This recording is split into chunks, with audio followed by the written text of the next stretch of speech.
In this video I will show you how you can find salt in ICARUS. So it's really easy to find it.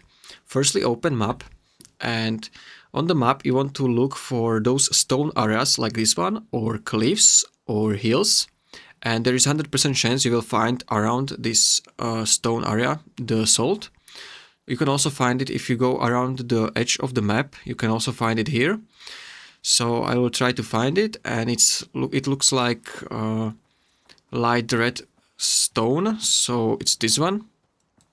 So this is salt, and you can mine it with your stone pickaxe. So if I go further, I will definitely find more salt. You just have to look, and as you can see there is one more, and there is another one. So this is how you can find salt in ICARUS. If you found this video helpful, consider subscribing for more tutorials.